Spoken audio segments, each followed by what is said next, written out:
How do you solve a problem like Frieza?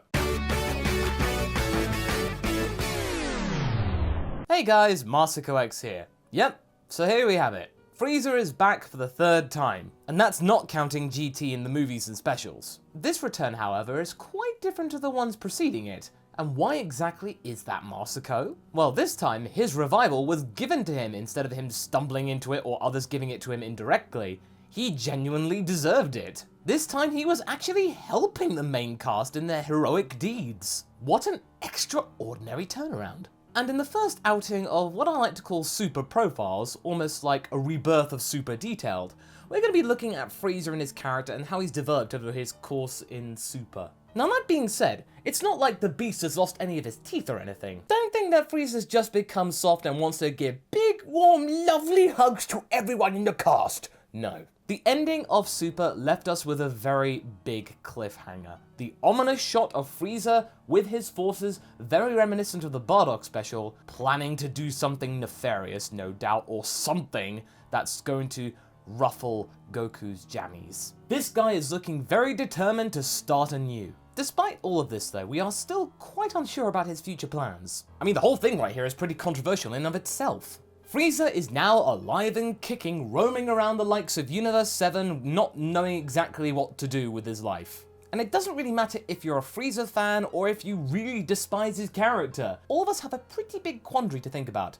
There is a galactic tyrant out there, roaming around Universe 7 without really any supervision. And now he has the genuine feeling of God inside of him, having attained the true golden power. He truly is unassailable. The only people that could really take him out are Goku, Vegeta, Beerus and Whis, with only Goku seemingly being able to get a handle on him. Whatever way you look at it, Frieza could potentially be a bit of a loose cannon. But Masako, you said you liked the way Frieza was handled in episode 131! Why are you turning your back on him, Masako?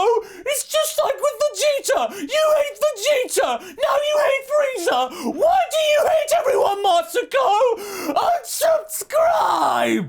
Wait. Let's not jump to conclusions here. And it's actually a good thing that you bring up the likes of Vegeta. You see, the whole thing about Frieza's return is that it makes it extremely problematic for the likes of the Prince. We actually got a little emotional snippet from Vegeta in episode 131, trying to figure out what exactly to think or do, now seeing his rival and his most hated enemy joining forces. In that shot, he could remember the time back on Namek when those two were fighting against each other for survival and trying to get off the planet, when Goku just got the Super Saiyan power.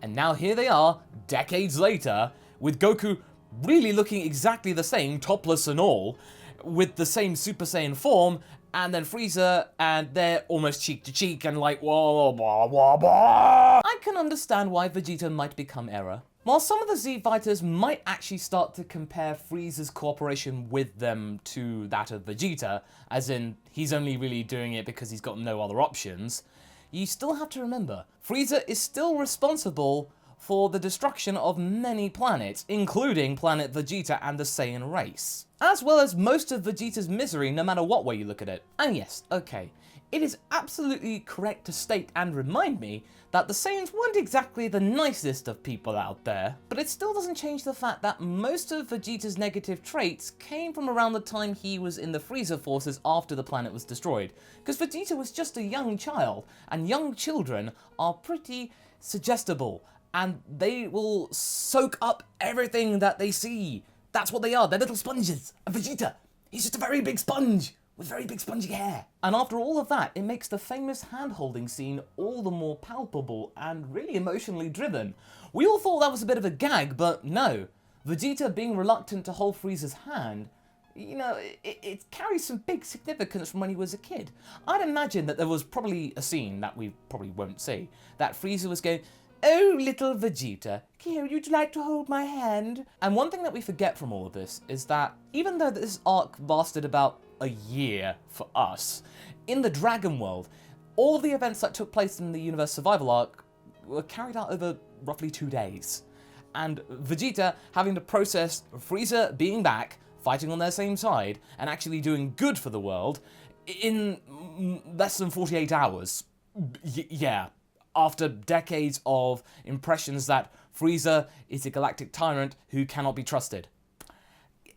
That's going to take a while to try and change.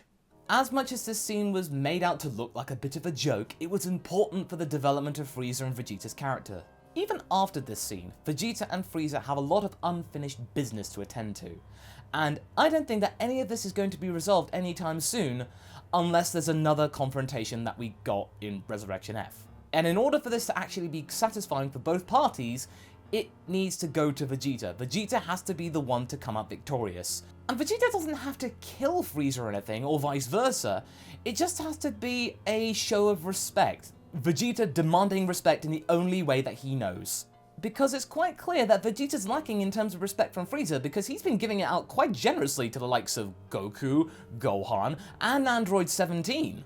Vegeta needs that too on a much more personal level. He's still chasing that chestnut. Working with Goku and 17 in the final battle was a brilliant step forward for the likes of Frieza.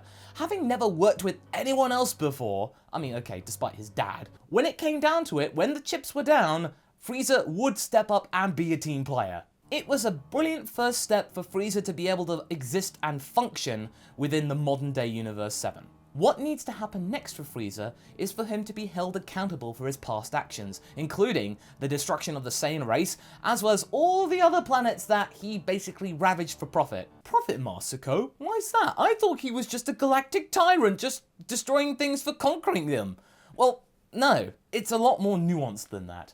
Now, you might remember this from my Is Frieza a Land Shark video that I did ages ago, pretty much when the channel was just beginning to form itself. In that video, I described that Frieza's character wasn't just based around the fact that Toriyama wanted to just create a truly evil guy, nor was it actually based around the alien queen or the xenomorph from the Alien movies. His character is also deeply rooted in the cultural and economical situation of late 80s and early 90s Japan. Frieza is social commentary. Now here's a quick refresher from that video, in an interview that Toriyama gave to the second Daisenshu concerning Frieza's character and the whole economic situation. Having become the strongest on the Earth, Goku and company had also beat the Saiyans who came from outside of Earth, and then they went out into the universe.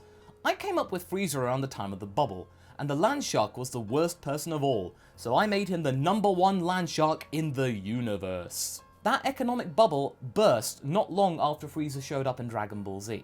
Toriyama's primary drive and modus operandi of Frieza was a bit of a reaction to the current situation in his own home country. Now, instead of going out to protest like a normal person would, or to get his hands dirty and act it out physically, his frustrations, he decided to do what he does best: make characters and just show them the piece of their mind through the art of manga. It would act as a forever reminder of all the sneaks and land sharks that were rife around Japan.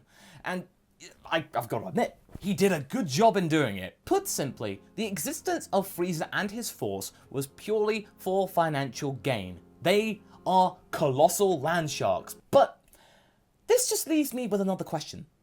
Who's the buyer? If Frieza has also proclaimed at the same time that he is the galactic overlord, powerful over all, no one is stronger than him, then who has the means or the resources to be able to buy the planets off of him at all? And since we know that the main source of Frieza's income for his battalion is the bidding and selling of all the planets that he has conquered, or at least his forces have conquered, then who's actually buying the worlds? Hasn't his force basically wiped out the Universe 7 market already? We need to actually take a step back and look to Frieza's father, King Cold. As far as we know, the only two entities that he was afraid of were Beerus, the god of destruction, quite naturally, as well as Majin Buu. So, this just leaves me with another question. Is this just a case of Toriyama being Toriyama again and just forgetting the previous thing about land sharks and profits and stuff like that? Or was there a deal with somebody or some entity that we're not yet aware of? Wouldn't it be really cool to see one of Frieza's previous customers, unsatisfied, looking for revenge against the buyer, going, "Oi, Frieza, I've got a bone to pick with you! You sold me a defective bloody planet!" This potential guy could threaten Frieza's position. That would be really interesting. Or we could witness an uprising from within Frieza's ranks, like a proper one. Those that are really tired of his rule, or they're just there in a tenuous way, because you gotta think, how on earth did he get all of those forces in such a short space of time? So, yeah, okay, maybe Frieza isn't the most deserving of character development at this point, but if you're gonna be doing that and giving him more character depth, then there's one thing that you really need to think of going forward. You need to give him something. If you put him back in the land of the living and have him revert back to his old villain ways, then you'll have undone everything that he got within Dragon Ball Super. It will have been a colossal waste of time. He has acquired some interesting quirks throughout his time in Dragon Ball Super, which are actually really consistent. And these quirks are pretty noteworthy too. As someone who's been surrounded by a bunch of yes men for pretty much all of his life, Frieza is really coming to terms with the fact that he's receiving genuine compliments for all of his work. And this has been seen many times throughout the Tournament of Power. He just does not know how to handle them. It's reminiscent to the way that Piccolo Jr. didn't know how to process Goku's act of mercy. He just couldn't fathom why this guy, who he'd been trying to kill, would suddenly forgive him and let him get stronger so they could fight again. In this situation, Frieza just doesn't get that he's being told, "Good job, Frieza, you took those guys out, cool." Frieza just doesn't know how to get it, so he reverts to be basically saying, "Oh, whatever." So he just brushes it off, but deep down, it sticks. He's being metaphorically patted on the head and told that he's a good boy. Now, the question is, as always, should said depth be given to Frieza? Does he really deserve it? Does he really deserve to be the Joker to Goku's Batman? You might be thinking that Goku's not really similar to Batman, but if you take a look at one interpretation, for example, like All-Star Batman, the similarities begin to actually coalesce. All-Star Batman and Robin shows a caped crusader with a pretty big ego who's not afraid to actually put lives in jeopardy just for the sake of his own personal gains. Does that sound familiar to you? And the other thing about Batman is that he treads a very thin line between sanity and madness, being really close to his villains quite a lot of the time. And in a way, Goku is the epitome of all of that. Most of the people that he's surrounded by today are his former enemies. And Goku, like Batman, fights characters who are entirely self-obsessed, be it for the acquisition of might, general power, or just straight up wealth. This self-obsession carries on over to Goku. Dragon Ball characters are mostly self-obsessed. Yeah, Goku's self-obsession is not really driven for wealth, of course, because he can get by just with scraps. But the self-obsession for power, Goku and Frieza, they share a lot in common in that regard. It's just that said power is defined in a slightly different way. So, should Frieza actually gain more depth of character? Well, I think at this point, it's the only viable option for the character. He cannot return to just being the straight up evil guy that he was formerly in the Dragon universe. It would be a travesty. In short, there's no turning back for Frieza. I would at the same time though not want to give him a rather tearful backstory and saying, "Oh, woe is me, I had a really hard life, boo-hoo." We saw that with Jiren's backstory and no one liked that at all. But I do believe that some of his character traits do stem from his time growing up under King Cold. After all, King Cold chose Frieza to be the leader of the Frieza forces. So it seems like he was melded and shaped to be the image of a leader that King Cold wanted. In such a life, positive traits weren't really something to be manifested or forged. There was no time for that. And since we've known for the longest time that there was always someone behind the likes of Frieza kind of giving him inspiration, then we can know that Frieza isn't the self-made character that he makes himself out to be. For the longest time, he was the devil of the Dragon World. And even after the whole image of the devil actually dancing with the heroes in order to protect the universe is pretty poetic, there's still things that we need to consider. What should we do with the devil now the fight for survival is over? We need to bring things back to a higher level. Beerus.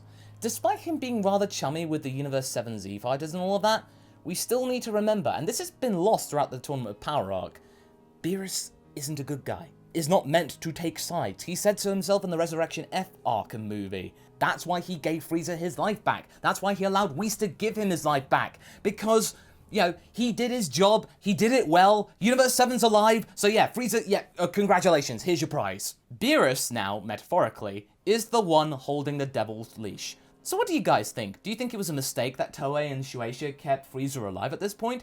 Or do you think there's potential development for Frieza that could actually be for the better? Leave a comment below and let's get this discussion going. Anyway, I hope you enjoyed this video. Until the next one, be sure to like and subscribe. Catch you later!